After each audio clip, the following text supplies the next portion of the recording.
Pourquoi sommes-nous si différents des animaux terrestres? Selon une théorie, c'est car les humains ont passé la majeure partie de leur vie évolutive dans la mer. Nous pouvons contrôler notre respiration comme les mammifères marins et durer plus longtemps que tout autre animal terrestre. Le record pour retenir le souffle est de 20 minutes, à peu près aussi longtemps qu'un dauphin. Par rapport aux chimpanzés, nos plus proches parents, nous avons une colonne vertébrale beaucoup plus flexible et nous avons des toiles partielles entre les doigts qu'ils n'ont pas, caractéristique d'un milieu aquatique. Pourquoi en avons-nous si ce n'est pas pour nager? Les bébés humains retiennent automatiquement leur respiration sous l'eau, ils savent nager instinctivement, alors qu'un bébé chimpanzé ou gorille se noierait. Contrairement aux autres singes, nous renonçons aux cheveux, les cheveux créent une résistance dans l'eau. Nous avons une épaisse couche de graisse isolante qui nous garde au chaud dans l'eau. Les seuls animaux nés avec un pelage épais sont les mammifères marins. Certaines personnes sont si bien adaptées à la vie sous l'eau qu'elles chassent encore au fond de la mer et marchent sur le fond de l'océan. Les Moken, un peuple d'Asie du Sud-Est, peuvent contracter leurs pupilles à volonté pour contrôler la distorsion créée par l'eau. Ce sont des adaptations à la vie dans l'eau, mais nous n'avons pas les adaptations communes aux animaux terrestres, nous versons des larmes salées et transpirons.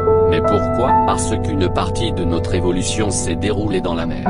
En 2004, un échouage massif de baleines a eu lieu au large des côtes de Washington. Les scientifiques chargés d'enquêter sur cette tragédie étaient sûrs qu'il s'agissait de la marine, car en 1999 à Los Angeles, aux États-Unis, un échouage similaire de baleines s'est produit, qui a été causé par le test de sondeur que la marine effectuait. Les scientifiques ont analysé les échantillons qui leur ont été remis pour vérifier si le sondeur avait provoqué l'échouage. Par contre, ils ont trouvé une autre chose. C'était quelque chose de nouveau, une nouvelle espèce, mais la créature avait été blessée par le sonar de la marine. L'équipe de scientifiques était désormais convaincue que la marine ne faisait pas seulement du tort aux baleines, mais aussi à une nouvelle espèce.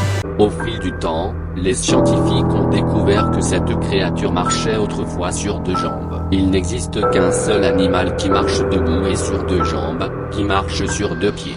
Si cette créature marchait sur deux jambes, elle avait aussi des mains. La découverte que cette créature a un jour marché sur la Terre tout comme nous, parce qu'elle était comme nous, a tout changé.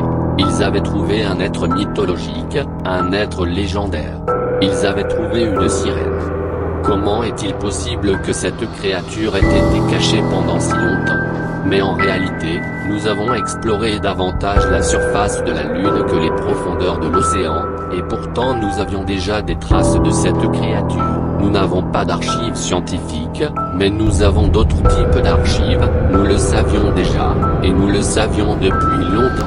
Les récits des marins du monde entier en parlent, les navigateurs grecs les ont décrits, ainsi que les Vikings, ainsi que les Chinois pendant leur grande époque d'exploration maritime. Il s'agit de cultures de différents continents, de personnes qui n'avaient aucun contact entre elles, mais elles ont toutes décrit la même créature mythique. Le journal de bord de Christopher Colonel et Henry Hudson fait état d'observations de créatures humanoïdes avec des queues semblables à des poissons. Un autre exemple est celui de ces dessins italiens du XVIe siècle, que l'on pensait être la description d'une anomalie médicale humaine. Aujourd'hui, ces croquis racontent une histoire différente.